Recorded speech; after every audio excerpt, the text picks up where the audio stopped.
What's your name and where you from? Oh, that's an interesting one. I'm Justin. That's not interesting, but I'm from London. I live in Manchester now. I'm a part-time Brummie as well. I lived there for 6 years, so all of the above. Nice. Where did you grow up mainly? I grew up in East London, Barking and Dagenham. Yeah. Yeah. What was life like there? It was all right. I think being from that side of East, it really suits my personality because it's kind of out the way. People don't think about Barking and Dagenham too much, and I had a pretty average upbringing. You know, went to school, did the normal stuff. Nothing crazy happened. Both my parents are like Ghanaian, so I had that little bit of a influence when I was growing up. But yeah, it was all right. Yeah. Talk to me a little bit more about your home dynamic. What was that like? Yeah, so my mum's actually technically Black British because she grew up here, moved to Ghana for a bit, and then came back. And my dad is fully Ghanaian, so I kind of have a mix of being very British and very Ghanaian in the same household. But the values that I got were just the normal things, you know, make sure you study, go to school, go uni, try to get a decent job. And as a middle child as well, I got two sisters, one older, one younger. I was kind of very independent, not because I was left alone to do anything, but I just wanted to do whatever I wanted. So my parents, they didn't really have to stress too much about me, like getting into the wrong situation or doing the wrong thing. I just did whatever I felt like doing, to be honest. Yeah. Do you feel like being an independent person was always a good thing for you, or was there any negatives? Nah, I think as I've grown up, actually, sometimes when you're an independent person, you kind of isolate yourself, not because you don't care about people, but because it's comfortable to do things by yourself. But if you go too far into that, you realize there's nobody around you, so you kind of just have to sort yourself out yourself. And I've done that a few times where I've just been working on whatever I'm doing and not considering those around me as much as I should be. And I'll look back and I'm like, whoa, where's everybody gone now? But when you need them, or when they need you, they're not around just because you've done that, I guess. But I think it's also positive because in today's society, like being individuals are actually like very beneficial. Like you have to just go out there and try and get things for yourself out the mud because like no one's coming to save you more time. Yeah, so I think it's been mostly helpful, but those times when you need people and that, I'm more aware of it now where I have to consciously make sure I'm keeping up my friends, keeping up my family. Yeah. But before I was very in my own world type thing. Yeah. Can you continue? Can you zip up your jacket a bit more? Tell me what's up. Just below the mic?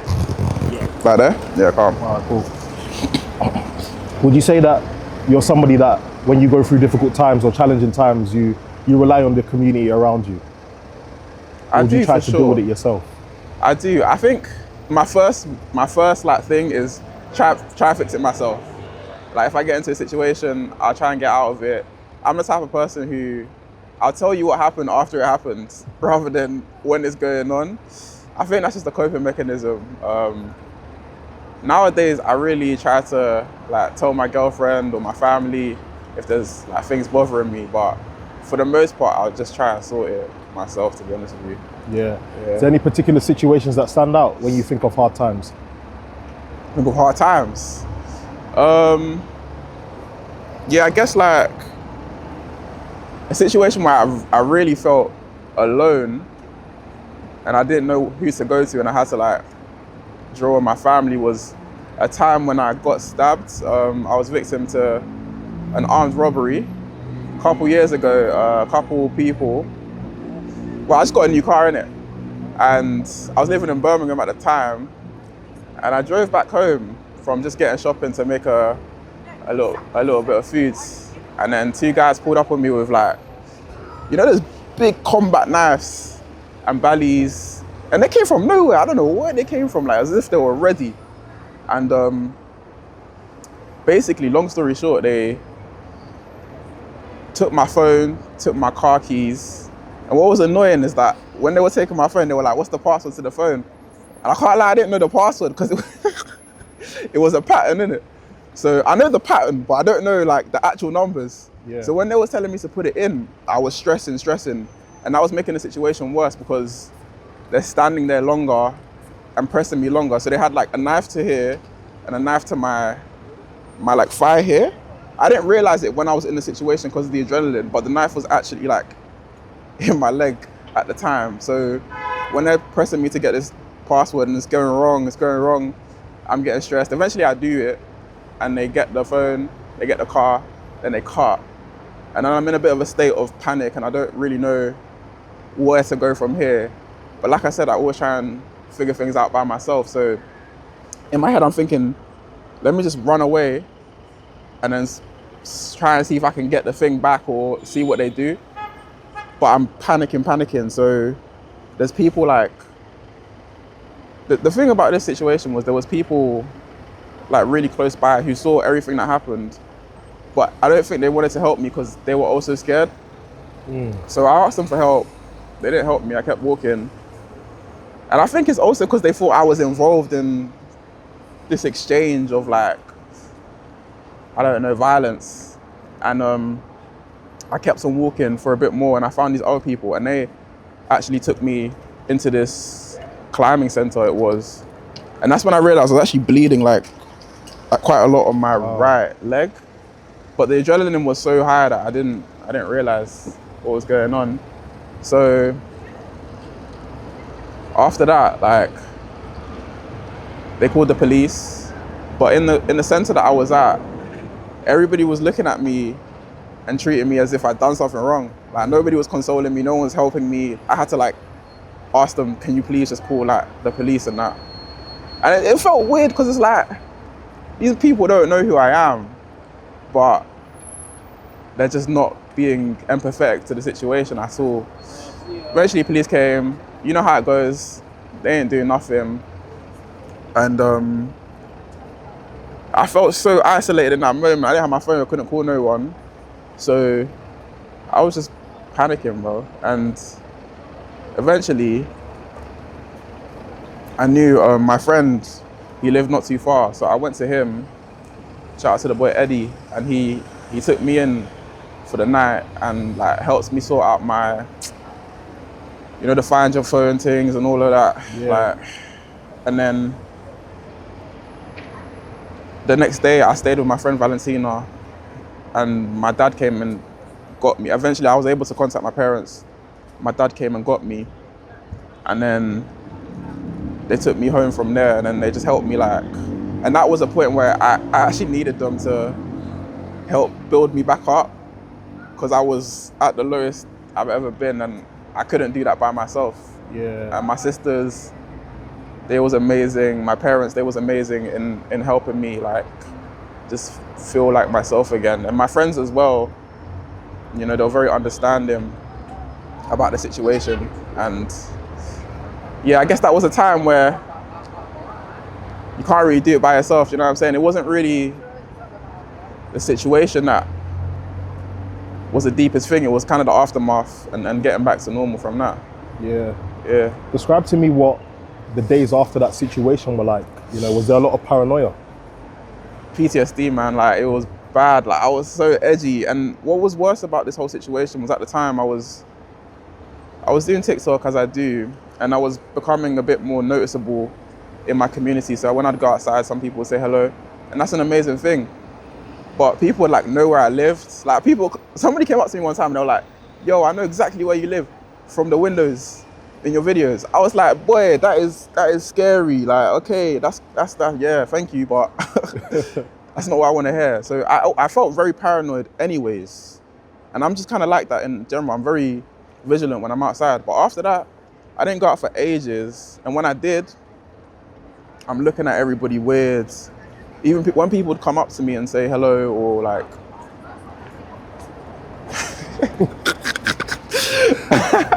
we were thinking that's gonna happen today. This is so like, anyways. Continue, bro.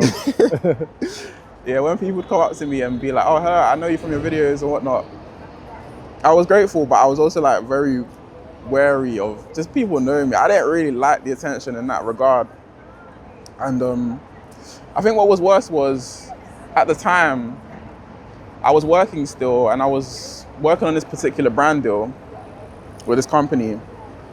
And it got caught right in between this, so I had to make some content for them let's say it happened, I had to make some content on a Monday, let's say this happened on a Wednesday, and they still wanted the content on the Friday sort of thing.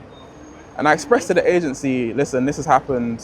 I told them explicitly, I've been stabbed, I can't do this, I'm not in a mental headspace to continue with this campaign. And the agency, I just felt like they were really, I don't think they dealt with the situation well, like. And it kind of hurt me because essentially what they wanted was for me to continue making the content, even though I'm telling them I'm in a state of like mental like turmoil, and they weren't trying to see it from my perspective. So one of the things they said to me as well is they didn't want to tell the brand what happened because they didn't want to reinforce racial stereotypes about the situation. And I thought in that moment, like it just made me feel like a stat. Like it just made me feel like, okay, yeah, just another black boy got stabbed, all right, cool. Let's just like move on, innit? And I guess it might have been the right thing to do, I don't know. But for me personally, they didn't really help in trying to push for that to not be the case, because it doesn't really matter. Like if it's a case of money, I could have paid you or we could have just left everything off the table, or we could have made some sort of arrangement where it could have been dealt with in a better way. But there was no protection from their side, and it was even sadder because the agency was like one of those agencies that like encourage diversity and inclusion and stuff. So you'd think they'd kind of help me on that side there, but I still had to do the video. So I remember sending them an email. I said, listen, I'm not in a mental state to do this video, to do this content, to do this voiceover. And they were like, nah, just try and do it if you can. I mean, I'm not too oppressive of a person, so I was like, okay, cool, I'll just try and do it. I did it. And then I don't know what happened after that, but like I just didn't care about that whole thing. They didn't even pay me in the end because I didn't chase it, which is a whole nother story, but that's the agency. I ain't gonna get into that today. That's ridiculous. How would you say you are now? I'm cool now. I think like being able to work through it with my girlfriend, with my family, my friends, it's made me a bit calmer. I'm still very hyper vigilant. I'm definitely different in terms of my relationship with content and the internet. It's harder to want to appear online, not because I'm weary of my life, but just because, I don't know, my values kind of changed from that day. In that moment, you kind of consider other things and other important people. And I want to just be there for those people rather than trying to really climb the highest of heights and disregard everybody around me. Yeah. But yeah, it's definitely a bit harder. Like I don't really enjoy the internet as much anymore. I don't like the visibility, which is annoying because I do appreciate it and I don't at the same time. But it feels like I should. So I don't know, man. It's the one I'm still trying to work through. Yeah. Yeah. I mean, do you not feel safe at times because of the visibility? Safe? Yeah. Nah, I feel anxious. I think when I go out, like I'm always scanning in it, like I'm always looking around. I think naturally I do that anyway, just to be aware. But after that situation, I feel like I'm doing that a lot more. So even though I might be safer, I'm more aware of it. So yeah, it doesn't feel like that. How would you say you cope with being hypervigilant today and just mental health in general? I think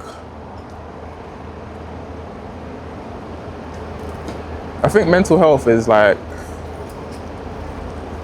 a thing that goes up and down, but being aware of how important it is, or how important like nurturing it is something that has definitely increased since that situation. And I spoke to some people who helped me afterwards, and I think now I'm in a way better space. I think what was really scary to me